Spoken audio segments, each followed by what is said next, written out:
The broadcast is now starting. All attendees are in listen-only mode. Bonjour à tous, merci d'être avec nous ce matin.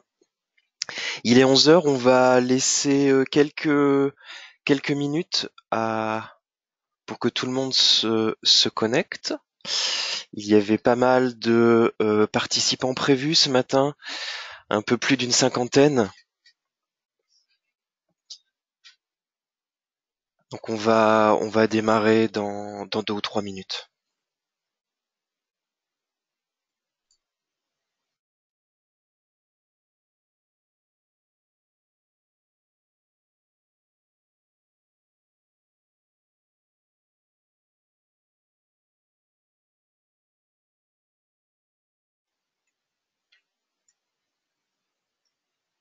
Pour les personnes qui sont déjà connectées, je vois que certains ont l'habitude et ont déjà commencé à poster des bonjours dans l'interface pour poser des questions. Vous pouvez nous confirmer que vous voyez bien le partage d'écran et que le son est bon pour vous, s'il vous plaît?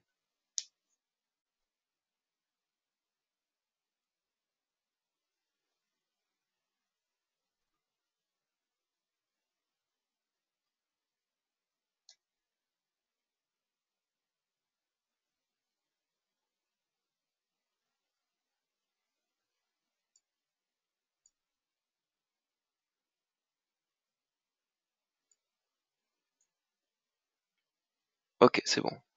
Merci beaucoup. Merci pour vos retours. Bon, super, on va démarrer. Bien. Bah écoutez, merci d'être connecté ce matin dans ces conditions un peu particulières que qu'on vit tous en ce moment.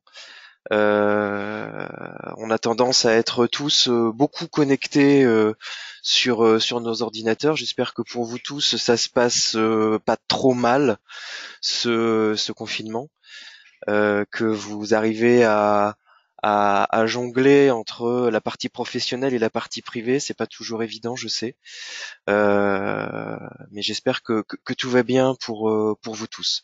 Donc ce matin, on va parler de véhicule tracking avec Corentin Busson de Bouygues TP, qui a accepté de participer et de nous montrer un petit peu quel usage lui il fait de véhicule tracking. Alors avant tout, je vais faire quelques rappels. Par défaut, vos micros sont fermés, hein, comme là on est déjà plus d'une trentaine connectés, hein, c'est pour que le son reste globalement correct. On essaiera de faire une session de questions-réponses à la fin du webinaire et on ouvrira les micros si besoin. Beaucoup d'entre vous ont déjà utilisé l'interface pour poser des questions, donc n'hésitez pas à n'importe quel moment. Poser des questions, des remarques. Si on n'a pas le temps de les traiter là pendant le webinaire, je ferai un post sur le blog. On trouvera un moyen, une solution pour répondre aux questions et aux remarques ultérieurement. Mais n'hésitez pas à utiliser le module de questions de GoToWebinar parce que tout ce que vous postez, c'est enregistré, c'est stocké, donc on aura le temps de le traiter après. Un rappel sur le user group infrastructure avec une nouveauté. Vous avez vu que j'ai euh, créé un groupe sur Meetup. Meetup, c'est une plateforme type réseau social qui est destinée à faciliter la vie et la gestion des groupes utilisateurs, un peu comme celui que nous avons pour la partie infrastructure Autodesk France. Euh, Nombre d'entre vous s'y sont déjà connectés, je vous remercie beaucoup. Donc le but c'est d'avoir un groupe plus ouvert, plus visible, faire en sorte que d'autres personnes nous rejoignent facilement. Euh, à travers Meetup, c'est assez simple aussi de publier des annonces d'événements. Donc pour le groupe utilisateur, on pourra avoir comme ça plusieurs les événements qui seront poussés au fur et à mesure. Le premier, c'était celui de ce matin, dans lequel j'avais publié le lien d'inscription pour GoToWebinar. On pourra faire la même chose pour la réunion que l'on fait une fois par an, pour d'autres événements en webinaire. Euh, S'il vous plaît, pensez à poster une photo et à rédiger une courte présentation. C'est beaucoup plus convivial pour tous les membres du groupe de savoir qui est aussi présent dans ce groupe. Et à ce sujet, j'ai découvert récemment petite subtilité de Meetup, et là j'ai utilisé le profil de Philippe pour en exemple. Dans Meetup, il y a la notion de biographie et il y a la notion d'introduction. Je vais essayer de vous expliquer. La biographie, c'est le texte de présentation qui est associé à votre profil général sur Meetup, sur la plateforme. Et l'introduction, c'est votre texte de présentation associé à un groupe en particulier. Donc beaucoup d'entre vous ont, ont répondu à mon appel et ont saisi une biographie. Seulement votre biographie, lorsqu'on affiche la liste des membres du groupe, eh ben on ne la voit pas.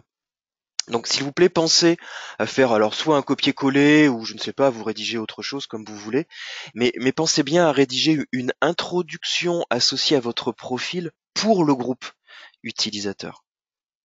Voilà, merci encore. Le projet BIM 360 Docs existe toujours, dans lequel on pousse tous les documents que l'on utilise pour les événements, que ce soit les calls via GoToWebinar comme aujourd'hui, ou les PPT, les PDF qui sont utilisés lorsque l'on a nos meetings. Donc il y a aussi des vidéos qui sont publiées, notamment la session d'aujourd'hui est enregistrée et l'enregistrement sera aussi publié sur le projet BIM 360 du groupe utilisateur. Si vous voulez plus d'infos sur BIM 360, vous aurez accès à ce lien. Je le précise parce que la page d'explication BIM 360 avec tous les modules associés existe en français. Ce qu'il faut noter parce que l'offre est assez vaste. Nous avons aussi un forum Autodesk privé qui était dédié au user group. Il y a très peu d'activités sur ce forum et je pense qu'avec l'arrivée de Meetup, il y a de grandes chances pour que ce forum n'ait plus vraiment d'utilité, puisque tous les événements, toutes les annonces, j'espère pouvoir les faire passer par Meetup. Donc il est probable que à court moyen terme, ce forum disparaisse. Et bien sûr, il reste le forum Autodesk classique, où on pousse toutes les questions, toutes les remarques sur les outils, sur les workflows. Ça, vous avez l'habitude, et je vous encourage à continuer à utiliser ce forum. Un point spécifique sur les annonces Autodesk liées à la crise du coronavirus. Vous avez dû voir que Autodesk a annoncé des accès gratuits à certains outils collaboratifs jusqu'au 31 mai. Cette période pourra être étendue selon ce qui va se passer. Donc le principe, c'est que des pages ont été mises en ligne dédiées pour l'accès spécifique gratuitement à certains outils, dont BIM 360 Docs et BIM 360 Design. Vous avez ici ces deux liens. Alors là, je vais cliquer dessus pour vous montrer les pages et à quoi ça correspond. Donc le Covid-19 Autodesk Resource Center. Donc là, vous avez une série des explications avec des liens vers des ressources d'aide de la part d'Autodesk.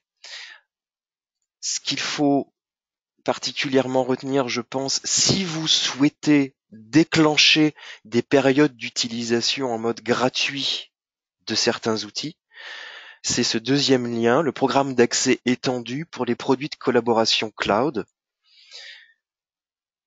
Donc vous aurez ces liens dans le document que je vais poster.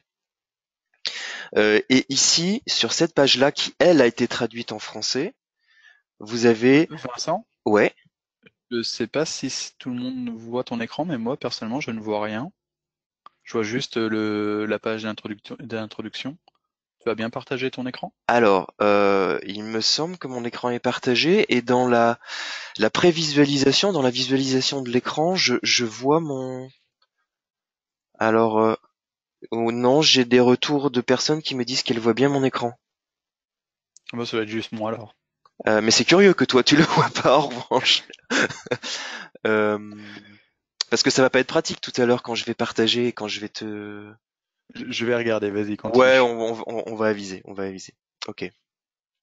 Donc sur cette page, vous avez ici les liens d'accès aux produits. Alors il y a encore un petit bémol ici, la traduction en français, je pense, n'a pas encore pris en compte l'activation des liens pour utiliser BIM 360 Design et BIM 360 Docs. Je pense que si je reviens sur cette page-là et que si je vais sur ressources produits BIM 360 Design par exemple.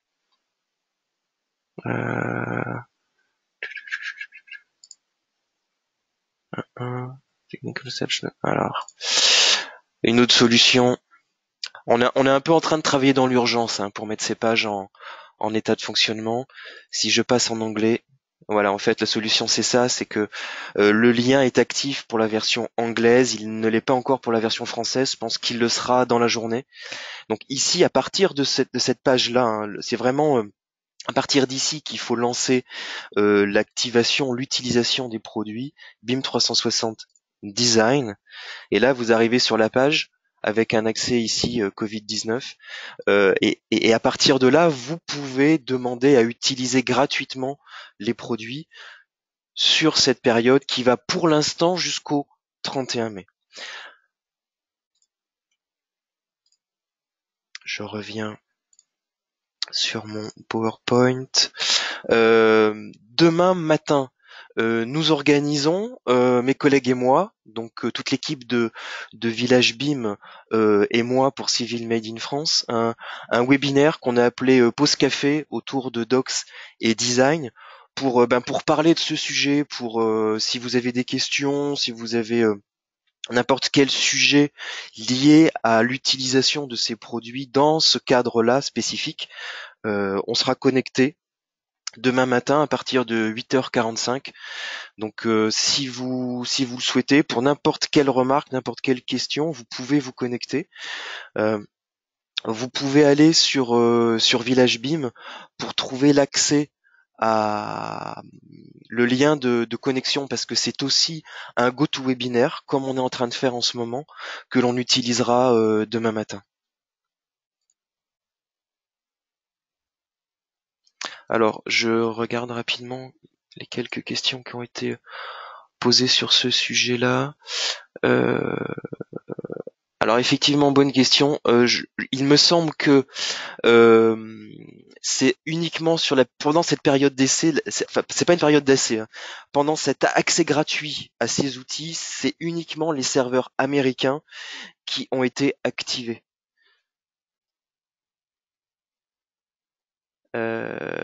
On me demande le lien. Alors le lien. euh, je vais vous faire passer le lien. Alors attendez. Le plus simple, puisque vraiment il y a des personnes intéressées pour ça, si vous allez sur Village BIM, ici, Village BIM, voilà, le dernier article c'est celui-ci, et là vous cliquez sur inscription, ok, et vous allez arriver sur la page pour vous inscrire au webinaire de demain matin, tout simplement. C'est la meilleure solution.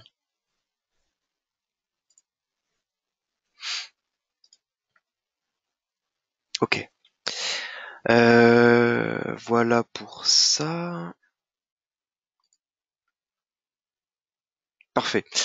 Ouais, il est déjà écart. Donc, je vais maintenant passer la parole à Corentin, qui va nous parler de véhicule tracking. Alors, et je vais. Bonjour. Alors par contre, je vois toujours pas ton écran, Vincent. Il y a peut-être un paramètre que tu n'as pas activé, je sais Alors, pas. je vais essayer de voir. Ah, attends, excuse-moi. C'est que tu n'es plus dans l'équipe organisatrice. Alors, où est-ce que tu es passé?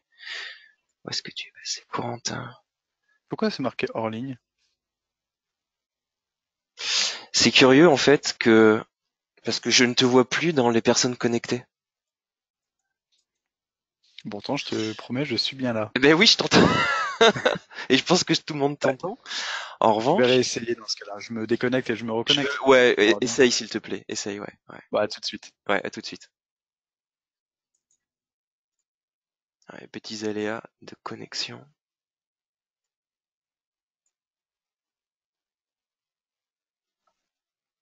J'en profite pour faire un tour des questions au cas où. Euh, oui, excusez-moi, oui, le lien pour. Je vais essayer de le mettre dans le lien de connexion. Alors cette page-là, je dois pouvoir poster ça ici. Où est-ce que c'est? Donc j'essaye de mettre le lien dans la. Alors question, answer, ça. Ok, voilà. Voilà. Je pense que dans le module questions-réponses, si je me suis pas trompé, j'ai envoyé à tout le monde le lien d'inscription au webinaire de demain matin.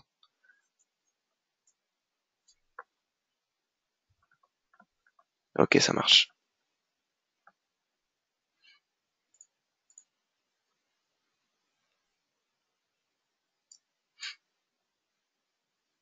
Alors, en attendant, si vous avez d'autres questions à ce sujet, je reviens sur la page du programme qui permet l'accès gratuit aux outils. Il y a aussi des questions-réponses. Par exemple, hein, si vous vous intéressez à Docs ou à Design, il y a ici des questions-réponses. Alors en revanche, les questions-réponses, elles n'ont pas encore été traduites. Euh, les pages, elles évoluent un petit peu encore au fil de l'eau. Elles sont mises à jour en priorité en anglais et elles sont traduites avec un léger décalage en français. Donc vous avez ici toute une série de questions-réponses sur comment accéder et comment utiliser BIM 360 Design gratuitement pendant cette période. Donc si vous êtes déjà abonné à BIM 360 Design, qu'est-ce qui se passe si vous voulez en activer d'autres? Si vous étiez déjà en période d'essai, en période de test de BIM 360 Design, qu'est-ce qui va se passer si vous l'utilisez jusqu'au 31 mai, etc. Il y a plein de cas particuliers. Vous allez ici trouver pas mal de réponses. Alors, Corentin. Où est passé Corentin?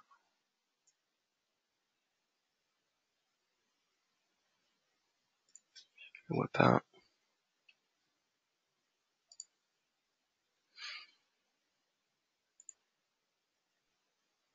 Alors, il y a déjà une question sur les bibliothèques du véhicule dans véhicule tracking. Les bibliothèques de véhicules seront-elles complétées avec d'autres véhicules?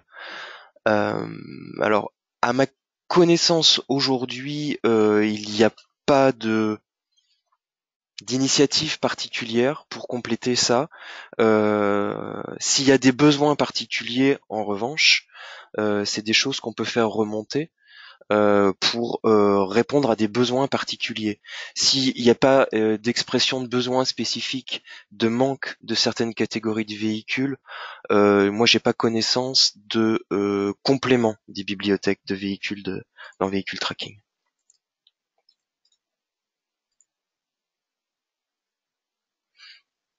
Pour les parkings en français, il y a une autre marque. Ça, je vais en parler. C'est extrêmement simple hein, de se faire une entrée spécifique pour les parkings, mais effectivement c'est quelque chose qu'il va falloir qu'on rajoute.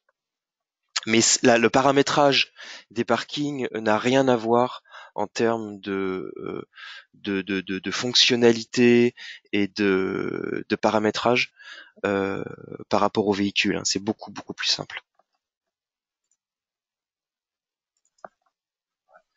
Alors,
ok, je suis revenu. En fait, j'étais en ligne avec Corentin qui a des problèmes de connexion, qui n'arrive pas à se connecter au webinaire. Je vais continuer à répondre en attendant. Euh,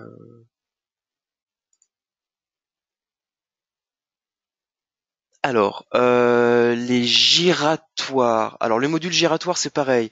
On va focaliser ce matin sur la partie épure de giration.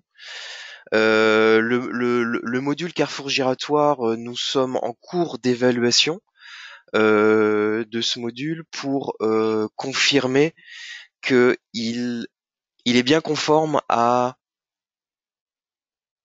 aux modalités, à ce qui est demandé dans le guide des carrefours interurbains en termes de géométrie, de construction géométrique de carrefour giratoire. Il n'en reste pas moins qu'on a un autre outil dans Civil 3D, qui est l'outil qui a été développé il y a plusieurs années euh, en 2D, spécifiquement pour la France, et qui est basé sur le guide des carrefours interurbains. Je recommuniquerai plus tard sur l'outil giratoire de véhicule tracking. On va peu en parler ce matin.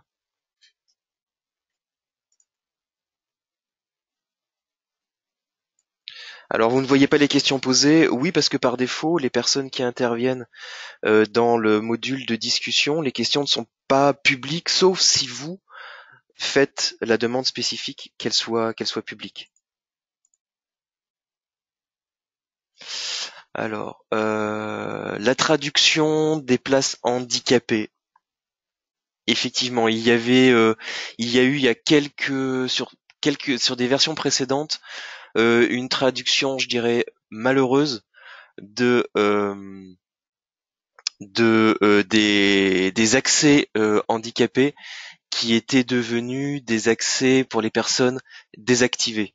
Puisqu'en fait en anglais ça se dit disable et la traduction automatique avait donné désactivé. Il me semble que ça a été corrigé et qu'on ne voit plus en tout cas cette notion de désactivé qui était vraiment pas bien du tout. Donc je crois que ça a été modifié. Je suis pas certain que en revanche le terme handicapé soit apparu à la place. Mais je crois que ça a été corrigé. Euh, alors Pascal pose une question sur des problématiques de licence réseau, etc. Oula. Ah ouais, alors problème d'accès à vos serveurs de licence actuels. Est-il possible de pouvoir temporairement avoir accès aux licences directement via Autodesk ou activer en monoposte? Bonne question, ça je sais pas répondre aujourd'hui. Qu'est-ce que l'on peut vous proposer temporairement? Il me semble qu'il y a des choses qui sont en cours de réflexion. Je pense que tout ça c'est encore en train de se mettre en place. On pourra évoquer ça demain matin. Ça c'est typiquement une question qu'on pourra évoquer demain matin. Donc Pascal, si tu peux te connecter demain matin au webinaire.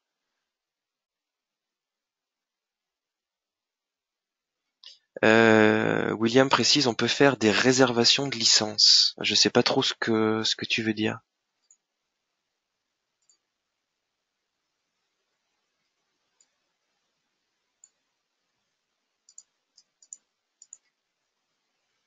Ah oui, emprunter des licences. Ok. Attendez, alors, dans ces cas-là, je vais je vais ouvrir les micros de certaines personnes. Ce sera plus simple. Euh,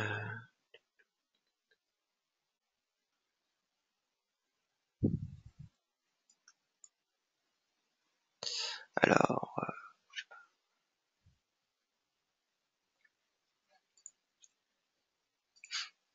je suis un peu embêté parce que Corentin ne se connecte toujours pas.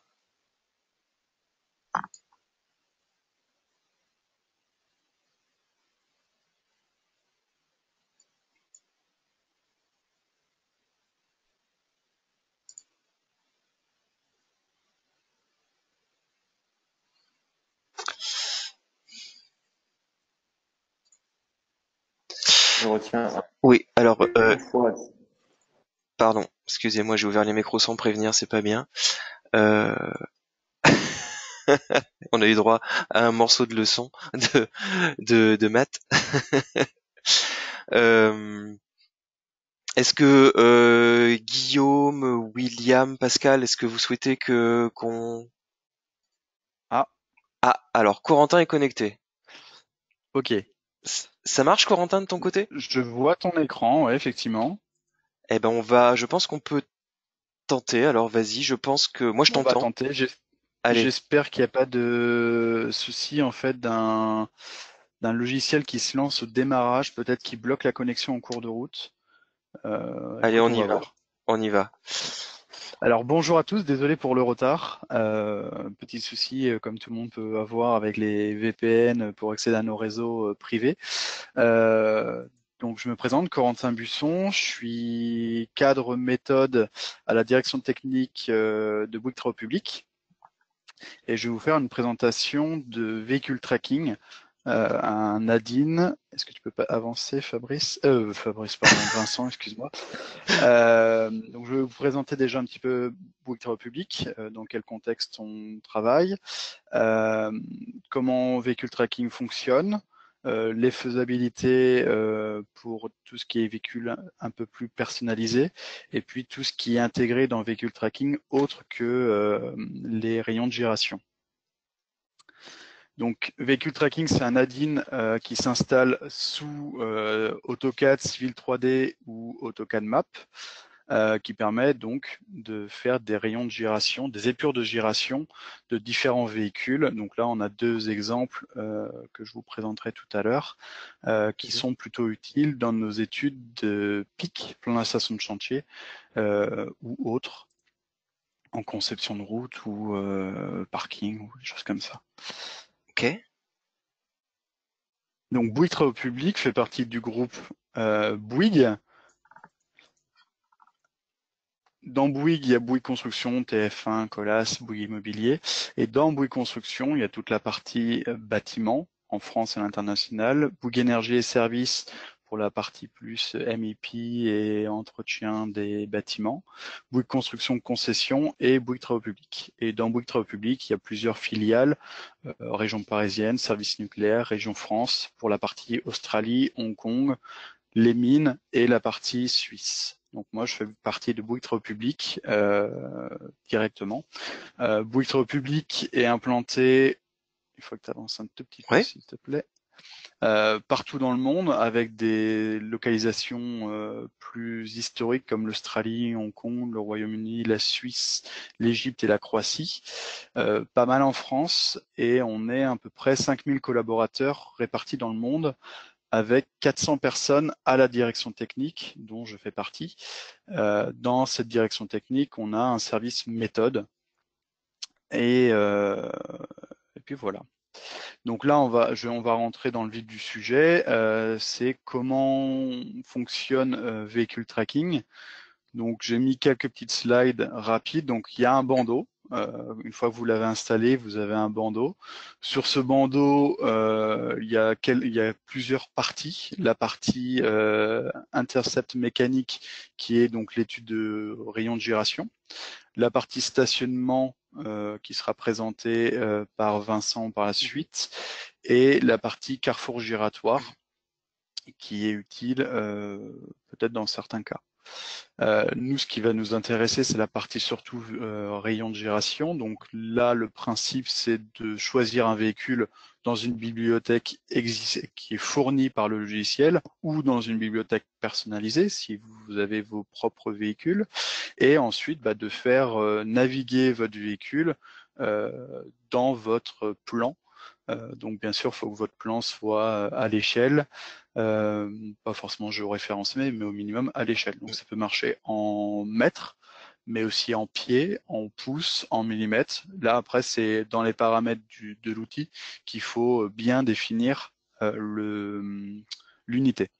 Ok. Donc moi, généralement, ce que je fais, j'utilise souvent le bouton Auto Drive de l'ARC. Donc il suffit juste de cliquer sur quelques points et au fur et à mesure, c'est totalement dynamique.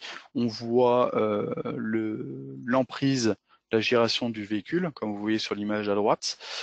Le choix du véhicule se fait donc pratiquement au démarrage. Donc là, je vous montrerai tout à l'heure. De toute façon, j'ai une petite partie en live. Je sais sans. Pardon? Tu veux que j'avance? Oui. Alors, une petite précision. Donc, véhicule tracking se présente comme un outil complémentaire qu'il faut installer par-dessus AutoCAD, AutoCAD Map ou Civil 3D pour obtenir le ruban qu'a présenté Corentin. Et c'est bien un outil, c'est-à-dire que dans les différentes interfaces auxquelles vous pouvez accéder pour récupérer soit des modules complémentaires, comme par exemple les modules géotechniques, c'est pas exactement la même chose. Là, c'est vraiment un outil spécifique. Donc, dans la liste des produits auxquels vous avez accès, si vous avez une collection AEC, c'est bien un outil, une des solutions de la collection AEC, et ça n'est pas un module complémentaire de Civil 3D comme le module géotechnique par exemple. Ça c'est pour vous guider si vous souhaitez trouver véhicule tracking.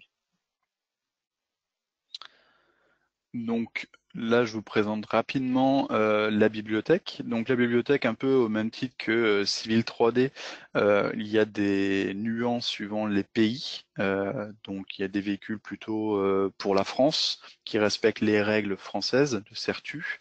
Mais il peut y avoir, si vous travaillez dans un pays au Portugal ou aux États-Unis, vous avez les véhicules, on va dire, designés pour ces pays-là, et avec les subtilités qui peuvent exister d'un continent à l'autre.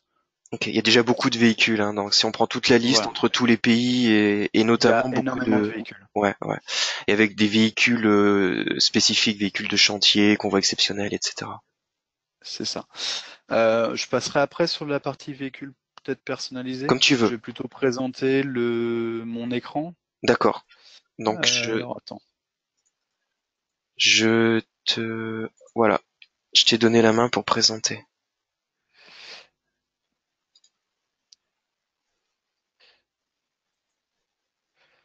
Je pense qu'on voit. Est-ce qu'on voit AutoCAD là du coup? Moi je vois ton écran. Ok. Donc là j'ai préparé un fond de plan que je pourrais vous mettre à disposition si vous le souhaitez. Donc, alors, j'espère qu'il va pas bugger. Voilà. La bibliothèque se situe juste avec ce petit logo qui est ici. Donc en cliquant dessus, on a, une fois que c'est chargé, ah la vache, la licence. Ah. C'est pour ça qu'il bloquait tout à l'heure. Attendez, je vais me connecter.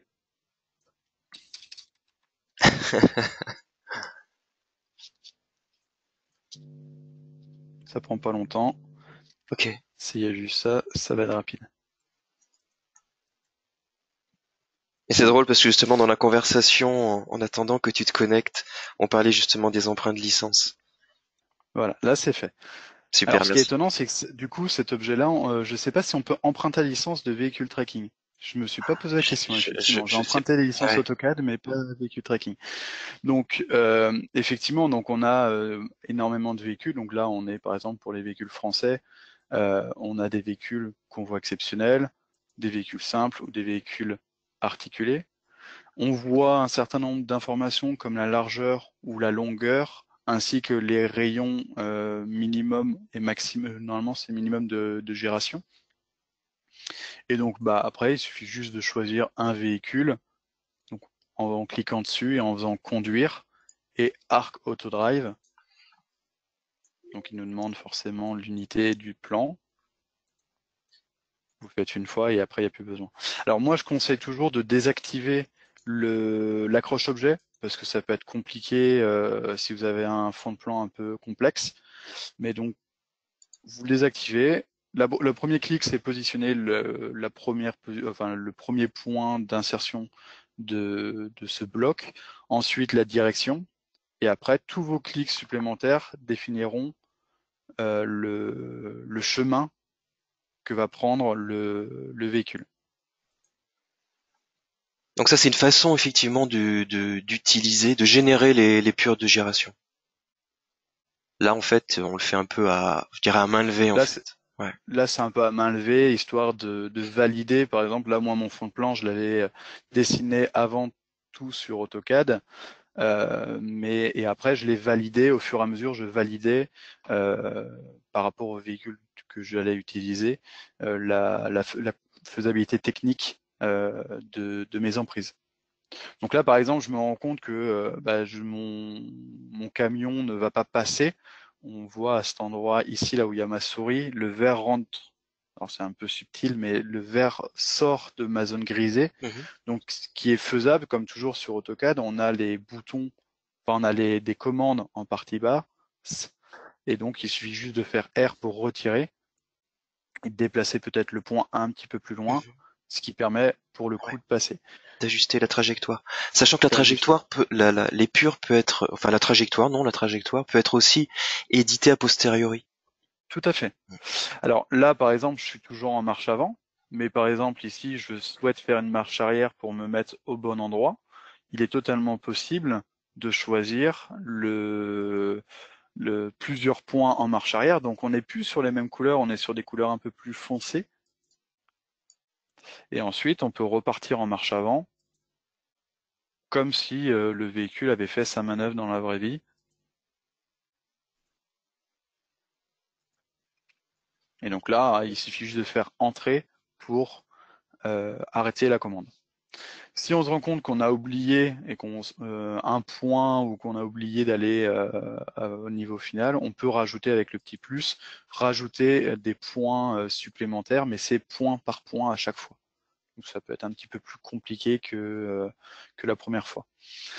Ces éléments-là créent des calques à chaque fois pour les rayons de gyration ATR 01. Au deuxième véhicule, ça sera 02, puis 03, puis 04. Donc ça, c'est plutôt intéressant quand vous souhaitez faire plusieurs hypothèses ou plusieurs choix de véhicules. Effectivement, comme disait Vincent, on peut aussi changer de position un point. Donc là, on clique sur le point et puis on voit tout de suite l'impact en amont et en aval de ce point. Ça a des répercussions forcément plus loin. Oui. Là, Voilà, on peut ajuster au fur et à mesure et choisir peut-être le bon point. oui, ça permet de ne pas refaire complètement une épure si on voit qu'une petite adaptation est nécessaire.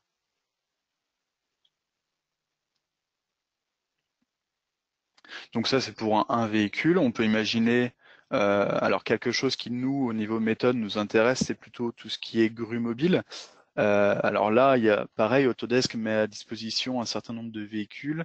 Vincent, tu te rappelles, on les avait vus hier, c'était les World, je crois. Hein. Oui, Euh, c'est ça. Alors après, Truck, non, il n'y a pas de truck. Construction. Crane, il y a un truc Ouais, Crane, c'est c'est là. ça. Ouais, c'est ça. Il il y a un certain nombre de grues de la gamme Liebherr et Terex. Donc ça va de la 30 tonnes à la 800 tonnes, ce qui est plutôt impressionnant.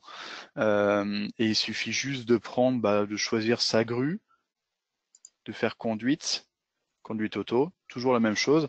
Ce qui est impressionnant, c'est quand même c'est des grues qui ont toutes des roues directionnelles et le logiciel prend en compte vraiment la maniabilité de l'engin. Oui, ça peut gérer des véhicules très complexes. Forcément. Souvent, la problématique des épures se pose plutôt sur des véhicules assez atypiques. Si vous avez une Des bus voiture, particuliers, des choses comme ça. voilà, une voiture ou un camion, je dirais classique, standard, bon, en général, mais ça va plutôt être voilà sur ce type de véhicule avec des essieux directionnels un peu complexes, avec plusieurs remorques, ce genre de choses, où là, mes véhicules tracking peut simuler beaucoup de types d'engins. Mm, mm.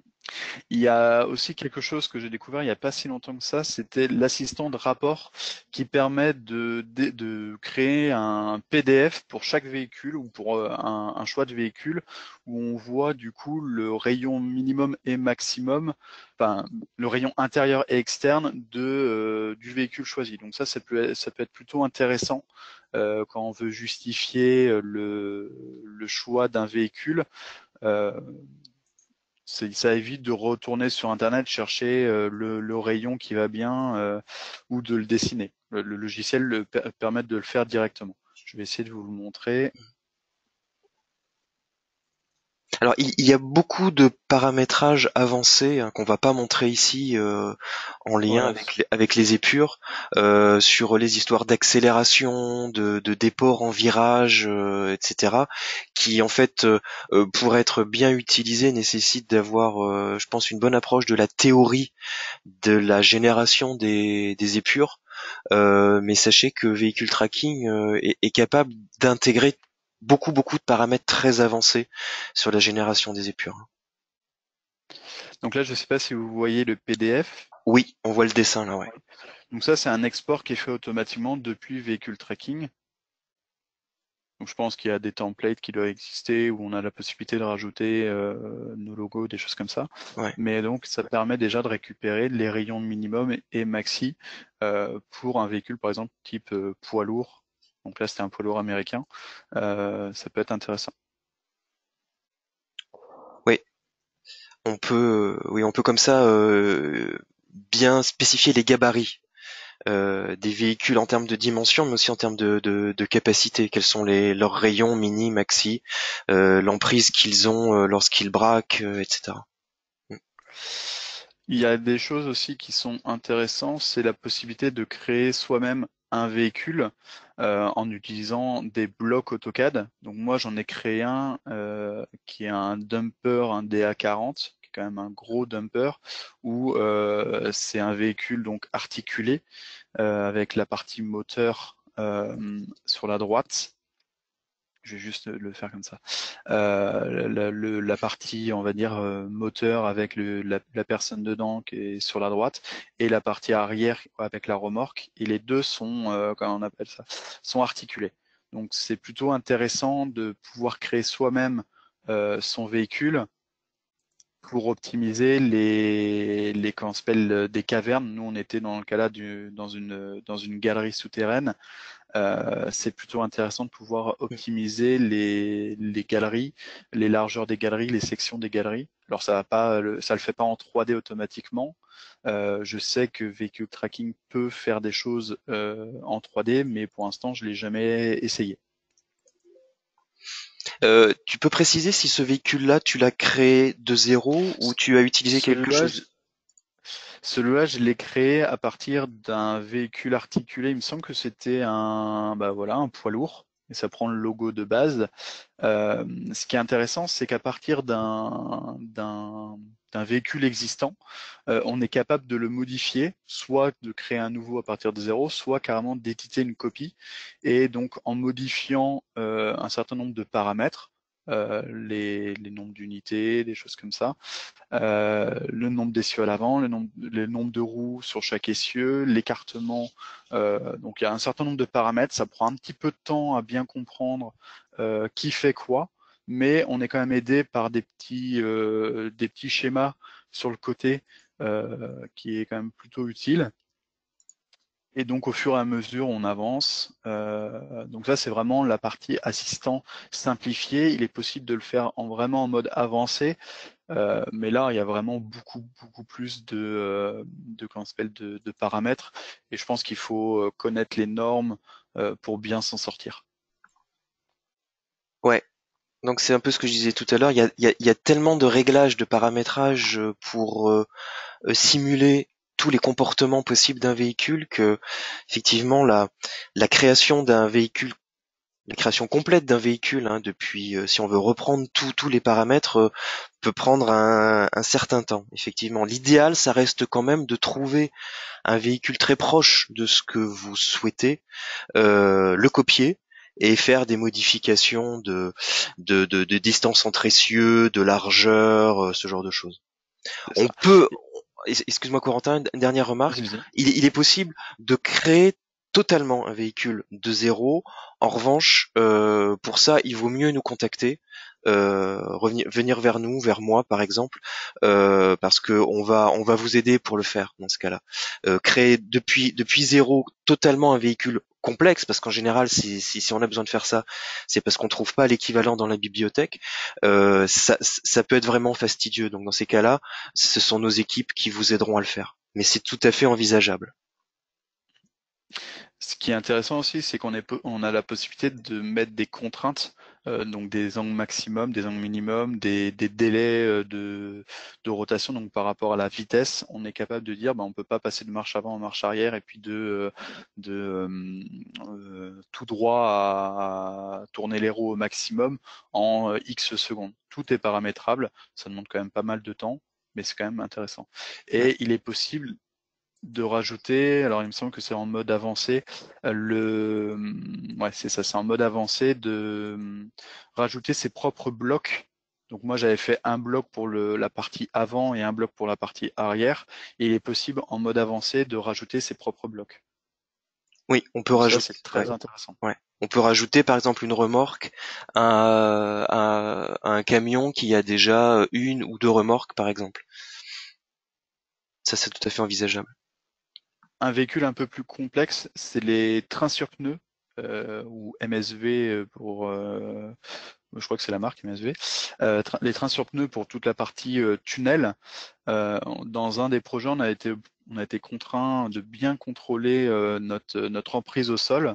Et donc là, j'ai juste récupéré le bloc AutoCAD du train sur pneu et j'ai essayé avec l'outil de base de positionner les roues dans tous les sens et on voit bien l'emprise parce qu'il y a quand même un porte-à-faux avant et arrière assez important et on voit quand même l'emprise du véhicule.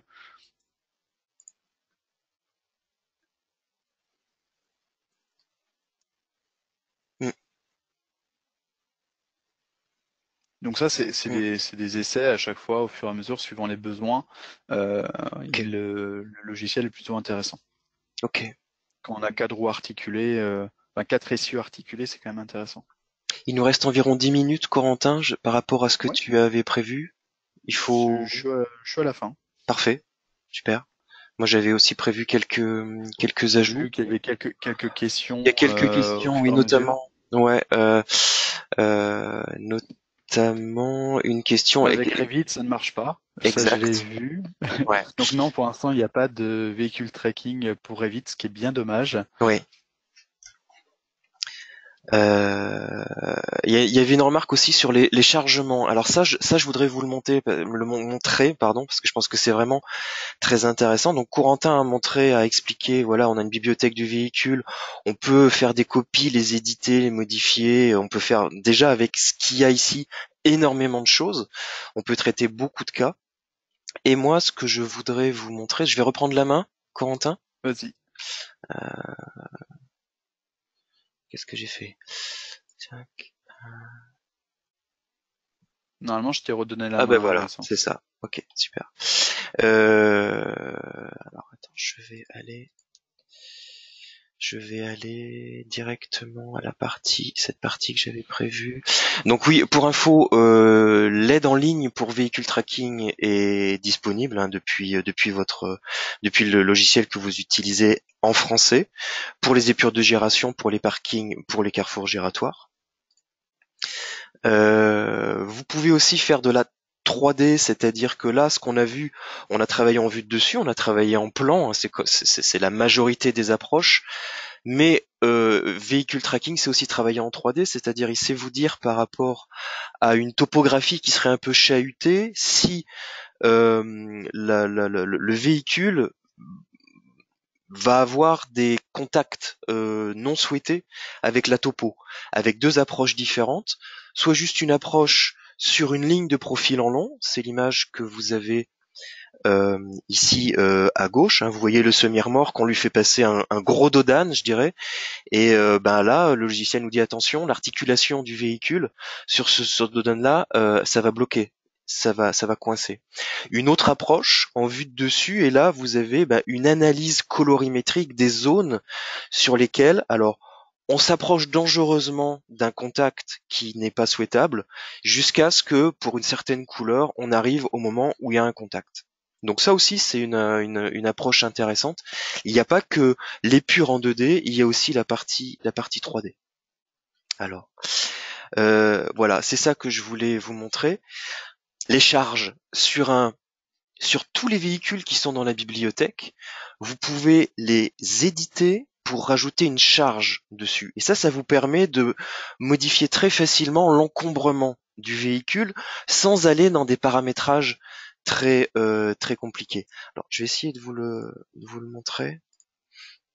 Voilà, ici, je vais le faire rapidement. Si je prends dans ma bibliothèque,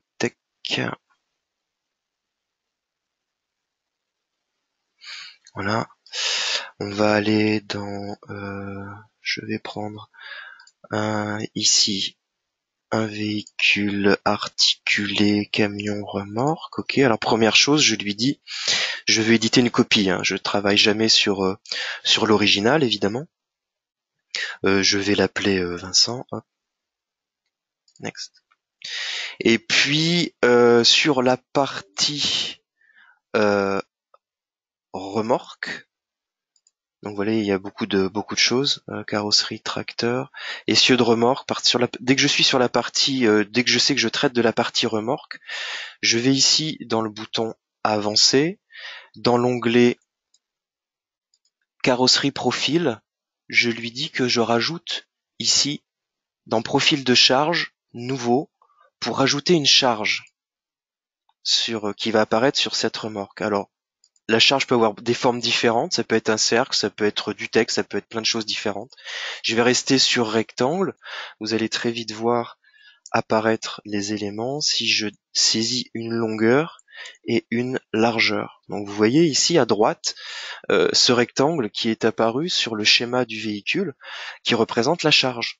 Donc je peux la décaler par rapport au point de référence qui est l'articulation. Je peux la reculer encore un petit peu.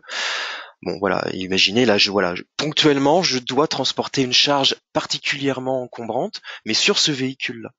Donc maintenant, si je valide tout ça, je dis que j'ai terminé, ok. Si je fais une épure avec mon véhicule Vincent, vous allez voir ici, je vais essayer de le faire rentrer là sur le parking. J'ai un fond de plan qui est un peu curieux, c'est pas très grave. Je démarre ici, je lui donne ma direction. Vous voyez que je zoome, vous voyez la charge apparaît et l'épure va prendre en compte cette charge. Et là, je vais montrer une autre façon de générer une épure, un peu moins à main levée, en utilisant des lignes directrices dans mon dessin. C'est-à-dire qu'ici, je lui dis que je choisis un axe. Je sais que je veux rentrer ici, donc je vais lui demander de s'aligner sur un bord de chaussée, et automatiquement, véhicule tracking comprend les directions que je veux prendre. Donc là, vous voyez, je vois que ce véhicule, là, il va avoir un petit peu de mal à passer ici. Je vais dire, ok, si je veux pas mordre sur la bordure, je vais aller chercher un petit peu plus large. Ok, je vais quelle est cette position. Après, je vais lui dire que je veux rentrer sur la droite. Je choisis encore de m'aligner sur un nouvel axe, voilà. Et là, je vais essayer de passer ici. C'est une autre façon d'utiliser le véhicule tracking, en étant peut-être un peu plus guidé pour avoir une épure de gération un peu plus directe, un peu plus géométrique. Voilà. Mais là, vous voyez que j'ai bien la trace de ma charge. Donc ça, c'est très pratique parce que sans faire des manipulations trop avancées sur les véhicules, ça vous permet d'adapter l'encombrement de vos véhicules. Quoi d'autre? Pour les stationnements, on l'a évoqué tout à l'heure. Effectivement, aujourd'hui, par défaut, si vous lancez les outils de stationnement pour générer des parkings, dans la liste, il n'y a pas de stationnement France. En revanche, c'est très simple de générer votre propre style votre propre norme de stationnement, parce que des tailles de parking, c'est beaucoup plus simple que des comportements de véhicules. Donc ici, vous pouvez par exemple lui dire que vous voulez, alors je me souviens plus très bien, voilà, nouveau fichier de normes de stationnement. Vous pouvez l'appeler France, vous pouvez lui donner votre nom à vous, parce que ça va être ce que vous allez vouloir faire au quotidien. Donc là, vous avez une nouvelle entrée spécifique, et puis à partir de ça, vous pouvez lui dire que vous voulez créer une nouvelle norme. Et là, vous pouvez dire parking standard. Là, je mets n'importe quoi. Okay. Donc dans votre norme, dans votre entrée, vous avez créé une nouvelle norme, et là vous pouvez éditer ça après. Édition, et là vous rentrez sur comment vous gérez les îlots, comment vous gérez les tailles de vos places de stationnement, est-ce que vous avez des stationnements handicapés, etc. Donc vous voyez, l'interface, elle se résume à ça, hein. Ça n'a rien à voir avec ce qu'on a vu précédemment pour les véhicules. Donc on va essayer de faire en sorte que sur les prochaines versions, on ait une entrée France quand même avec les grands standards. Mais je voulais vraiment mettre ça en évidence. C'est extrêmement simple de vous faire vos normes à vous, et de retrouver les parkings tels que vous les générez vous le plus souvent. Et bien sûr, ça s'exporte, ça s'enregistre. Il faut l'enregistrer. Vous faites enregistrer vos fichiers de normes. Je crois que c'est un fichier d'extension AST ou quelque chose comme ça. Et à chaque fois que vous réutilisez véhicule tracking, vous n'avez qu'à importer vos normes pour directement tracer vos parkings en fonction de vos standards. Ok. Ce qui est pratique aussi par rapport à l'outil de stationnement, c'est la capacité de faire des rapports. Parce que lorsque vous avez dessiné une zone de stationnement, là, comme j'ai pu faire ici, voilà, ça a été fait avec véhicule tracking. Donc, vous voyez, ce sont des objets spécifiques véhicule tracking. Je peux après demander le rapport qui correspond au parking que j'ai créé dans mon dessin. Alors sous plusieurs zones, après vous pouvez gérer ça de différentes façons, et vous avez une vision instantanée du nombre de places de parking. Moi j'en ai généré 77, et je sais que je n'ai sur ces 77 places que 6 places handicapées. Vous voyez les 3 qui sont ici et les 3 qui sont là. Donc si vous avez un dessin un peu compliqué avec des places de parking réparties dans plusieurs endroits sur votre projet, avec l'outil rapport, vous avez une vision rapide du nombre total de places que vous avez générées. Et puis si vous avez différents styles, différentes normes de places, ici vous avez des places, je dirais classiques, normales, ou des places handicapées, vous avez aussi le détail dans le rapport. Vous pouvez exporter ça au format Excel si vous le souhaitez. Voilà, on va terminer avec la partie giratoire.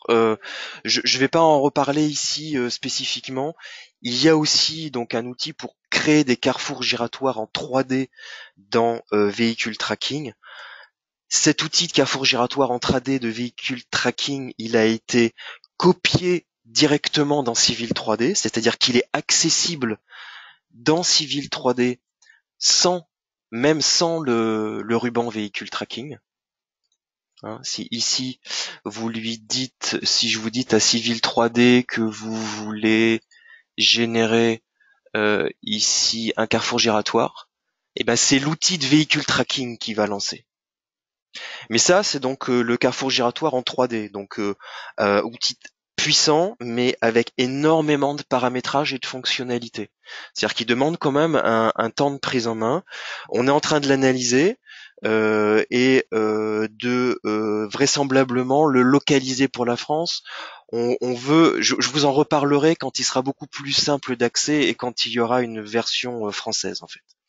En attendant, il y a un autre outil qu'il faut absolument connaître, qui est apporté par le CountryKit. Vous voyez ici dans les rapports et utilitaires France, vous avez aussi ici un autre giratoire. Et le giratoire France, eh ben, c'est cet outil en 2D, ici, qui lui a été créé spécifiquement pour la France sur la base du guide des carrefours interurbains. Donc, il est beaucoup plus simple à utiliser que l'outil véhicule tracking en 3D et il est beaucoup plus rapide et il est pré-paramétré sur les 4 ou 5 dimensions standards du guide des carrefours interurbains.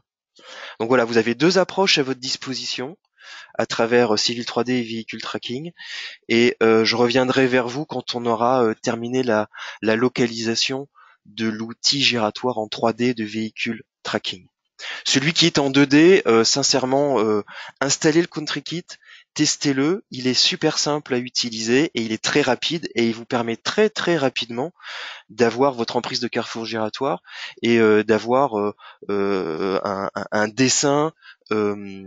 Donc je dirais en phase avant projet sommaire, étude préliminaire, ça vous permet très très très rapidement de faire un carrefour giratoire aux normes françaises par défaut.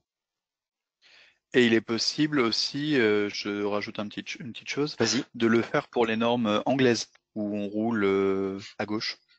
Alors avec J'ai eu le l'outil, souci sur un projet où il faut du coup installer le CountryKit UK, et ouais. du coup il comprend bien que on roule à gauche et pas à droite, et du coup le carrefour giratoire se met dans le bon sens. Ah, mais alors tu parles de l'outil Pas 2D ou celui-ci, 3D? celui de tracking. Véhicule tracking, oui, véhicule Ouais, tracking, ouais. Il comprend conduite à gauche et conduite à droite. Oui, tout à fait. ok. Alors voilà, il est midi passé. Tu as jeté un coup d'œil sur les questions, Corentin? Est-ce que tu as vu des choses? Euh, Il y a pas mal d'interventions dans la boîte de J'ai dialogue. pas eu d'autres questions. Alors, En tous les cas, j'en vois pas plus. Pour la bibliothèque, pour passer d'un j'avais véhicule à l'autre, soit on l'enregistre sous, soit autrement, si tu ouvres le fichier où il a été créé dans un nouveau AutoCAD, tu peux venir le rappeler si tu as besoin. oui, toutes les Si tu vas modifications que dans vous Dessin faites. 1, quand tu vas dans Dessin 1, par exemple, là, Vincent, Ouais. et que tu lances véhicule tracking, tu peux aller chercher le véhicule personnalisé qui existe dans le fichier épure de gération. Donc ça, c'est plutôt intéressant. Là, on le retrouve. Oui, là, ce que j'ai fait tout à l'heure, c'est toujours disponible. Et tout ce que vous faites avec ces outils, de toute façon, vous pouvez exporter, importer vos paramétrages, vos actions. Les bibliothèques de véhicules, c'est des choses qui s'échangent également. Euh, J'avais vu passer une question sur les avions. Il y a aussi dans les bibliothèques de véhicules des avions. Il y en a pas mal d'ailleurs. Je crois qu'il y a la plupart des CV3D, modèles. c'est Alors, Aircraft. ouais, tout ça là. Commercial Aircraft. Alors voilà, il y a du Airbus par exemple, et vous avez ici toute une liste de. Alors j'en prends un au pif. Vous voyez le modèle, et puis vous pouvez très bien faire. Je vais revenir ici. Vous pouvez lancer. Ok, voilà, je peux avoir un avion qui circule sur mon dessin. Vous pouvez aussi afficher la trace des réacteurs, il me semble. Donc il y a vraiment beaucoup de véhicules qui sont déjà disponibles par défaut. dans la bibliothèque. Alors bien sûr, il y a des questions de comparatif par rapport à Autoturn. Effectivement, beaucoup de d'utilisateurs, beaucoup de concepteurs qui ont besoin de générer des épures de génération utilisent aujourd'hui Autoturn, la solution Transoft, hein, qui est très connue, qui est très réputée. En termes de comparatif, parce que c'est la question qui est posée aujourd'hui, je ne sais pas s'il existe un comparatif de comment dire de validité entre les deux.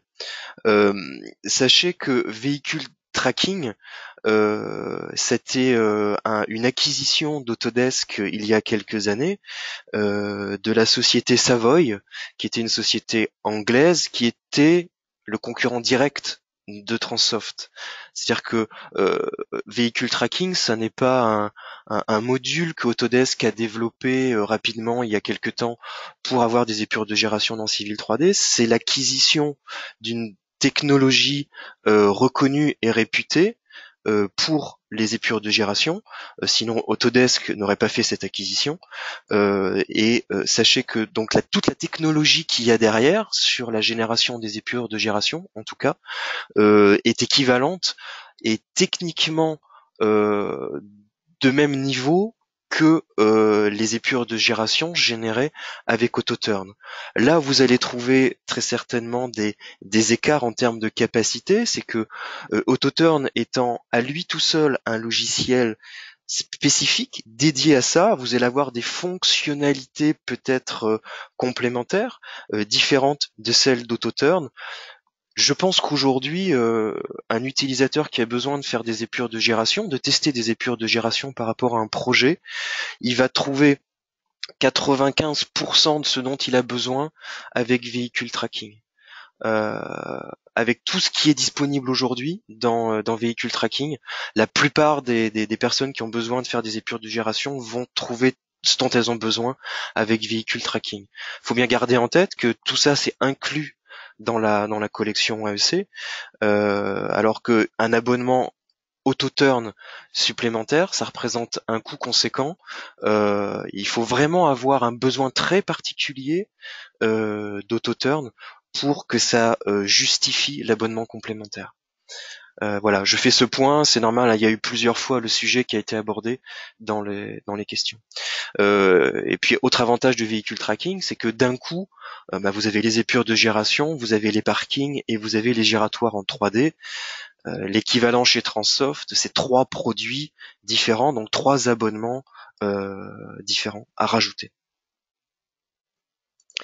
Et pour la personne qui posait la question par rapport à Revit, il est totalement possible de faire des allers-retours en faisant des insertions de fichiers AutoCAD. C'est un peu dommage, mais effectivement, on peut faire notre premier plan sur Revit, exporter la vue en plan sous AutoCAD, faire l'épure de génération sur ce plan et puis le réinsérer dans Revit. C'est un peu plus long, mais c'est faisable. Ça nécessite un minimum de workflow, tu as raison, entre Revit et alors je dirais AutoCAD ou Civil 3D, parce que si on parle de gestion d'accès, de VRD, de parking autour des bâtiments qui sont conçus dans Revit, alors là ça me permet de redire s'il vous plaît, essayez de penser plutôt à Civil 3D dès qu'il s'agit de VRD. Éviter de faire trop de VRD dans Revit. Revit n'est pas fait pour ça. Je sais qu'on voit beaucoup de personnes qui arrivent à faire des choses très bien dans Revit sur des gestions d'accès, des gestions de voirie, de parking, etc. Mais bon, quand on arrive au niveau de détail des rayons de génération, des bordures, des fils d'eau, voilà, là on arrive très vite à un niveau que Revit a du mal à gérer. Civil 3D est fait pour ça. On sait échanger des surfaces après entre Civil 3D et Revit, donc il faut essayer d'aller plutôt vers des workflows où on répartit ce que l'on cherche à créer, à gérer sur des logiciels qui sont dédiés à ces outils, à ces objets et qui proposent les fonctions métiers spécifiques. Donc c'est aussi pour ça qu'aujourd'hui les épures de génération, on les a pas développées sur Revit, elles sont plutôt associé à Civil 3D, plutôt oui côté AutoCAD. Ça fonctionne sur AutoCAD, AutoCAD Map et Civil 3D. Alors, oui, Eric. Alors, Eric, je vois que... Alors, sur la partie 3D, on a répondu. Pour une rampe de parking, oui, je pense qu'on peut tout à fait aussi utiliser. Après, sur la partie 3D, toute la complexité entre guillemets, c'est de modéliser la surface topo qui correspond à la surface sur laquelle on veut faire rouler le véhicule le plus précisément possible. Si vous avez modélisé la rampe du parking, etc., vous pourrez très bien simuler un véhicule articulé et voir si les angles qui sont générés, les angles des rampes de parking conviennent ou pas par rapport à certains gabarits de véhicules. Après, bien sûr, on peut tout imaginer. Bonne question, Baptiste. Aujourd'hui, on n'a pas de lien direct avec InfraWorks.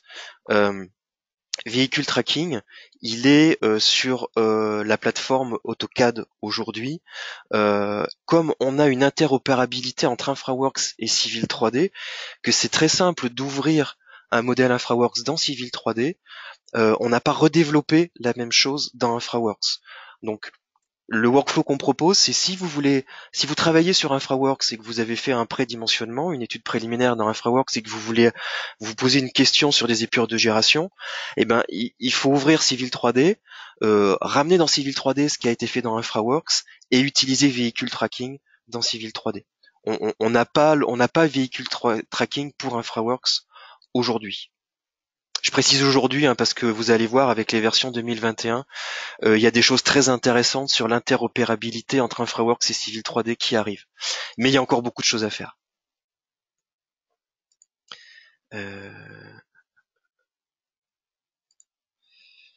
Voilà, je pense que là il est plus de midi 10. Il y a pas mal de questions. Je vais les passer en revue. Éventuellement, on regardera ça avec Corentin. On les traitera et on proposera des réponses. Peut-être via le blog ou via Meetup, peut-être par exemple. Pourquoi pas, je vais voir dans quelle mesure c'est faisable. D'accord. Bien, merci à tous, merci beaucoup d'avoir été avec nous ce matin.